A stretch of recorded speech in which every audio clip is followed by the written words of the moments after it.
Sepertinya saat ini itu belum ada pendidikan seks yang direstui oleh pemerintah kecuali pendidikan kesehatan reproduksi di kelas biologi yang dulu juga sempat kita dapatkan dari guru-guru biologi kita yang lebih bersifat pengetahuan anatomi. Padahal menurut data BKKBN sekitar 2000 remaja melakukan aborsi setiap harinya, Pak. Dan 50% remaja di kota-kota besar di Indonesia, mohon maaf, sudah tidak perawan lagi. Ini akan jadi satu kekhawatiran kita semuanya. Belum lagi yang terkena HIV AIDS ya, Pak. Kebetulan di rumah ada pesantren. Saya itu sempat iseng, Pak, datang ke meja-meja anak-anak, meja kelas anak-anak. Bukan hanya anak perempuan, bukan hanya anak laki, tapi anak perempuan juga. Masya Allah, Pak, gambarnya, Pak, di meja, Pak, luar biasa. Di pesantren itu, di pesantren.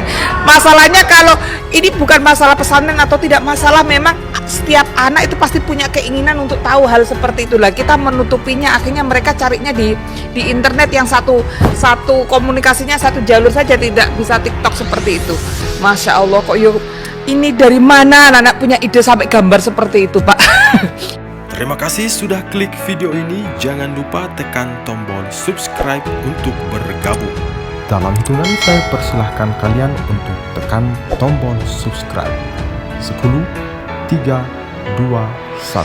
Saya ucapkan selamat bergabung dalam channel ini. Selanjutnya Bu Krisdayanti, silakan. Terima kasih atas kesempatannya, Ibu pimpinan dan juga para anggota yang berbahagia, para mitra dari BKKBN, Bapak Hasto dan jajarannya, dan juga Ibu Kartini dan juga jajarannya. Saya tadi sebelum Ibu Ketua datang, saya menyaksikan sendiri Pak Hasto di ruang komisi secara semangat, masih memberikan semangat untuk para kader-kader genre itu. Jadi memang proses untuk melakukan sosialisasi, edukasi dan informasi tentang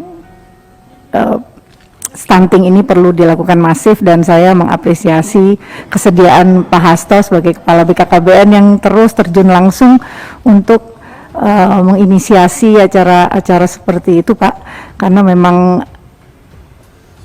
tidak saja menjadi tugas yang besar dari BKKBN untuk menurunkan stunting di angka 14% sampai di 2024.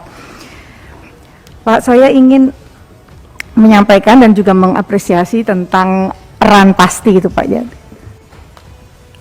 rencana aksi nasional ini memang sangat besar tanggung jawabnya, dan melihat dari rencana audiensi dengan kementerian dan lembaga yang sudah terlaksana, yang Bapak lakukan dan yang akan terjadwalkan.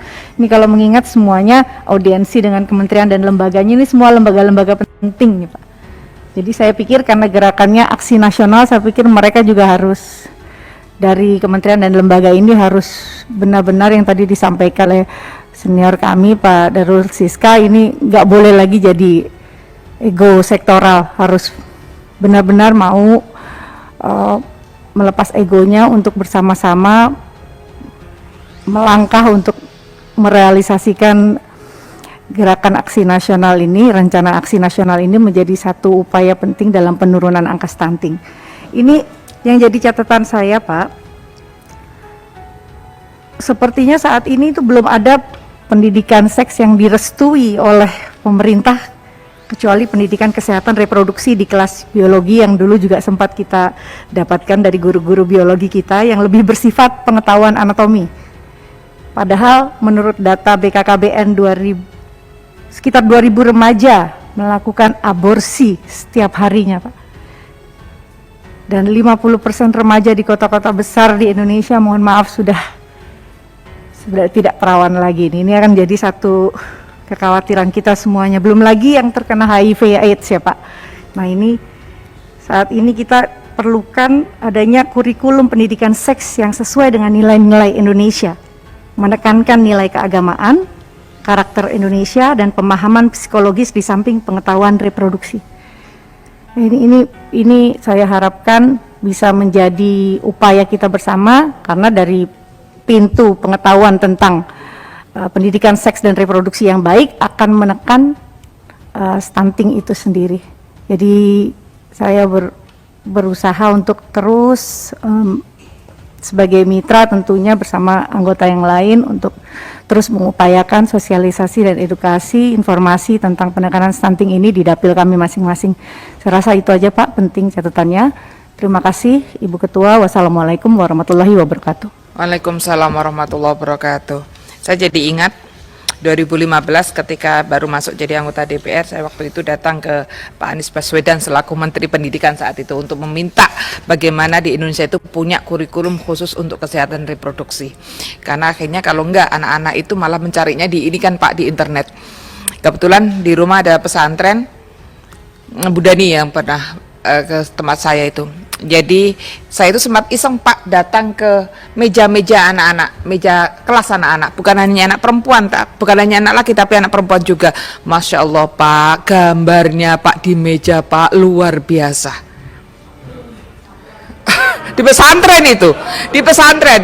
Masalahnya kalau ini bukan masalah pesantren atau tidak masalah, memang setiap anak itu pasti punya keinginan untuk tahu hal seperti itulah. Kita menutupinya, akhirnya mereka carinya di internet yang satu komunikasinya satu jalur saja, tidak bisa TikTok seperti itu.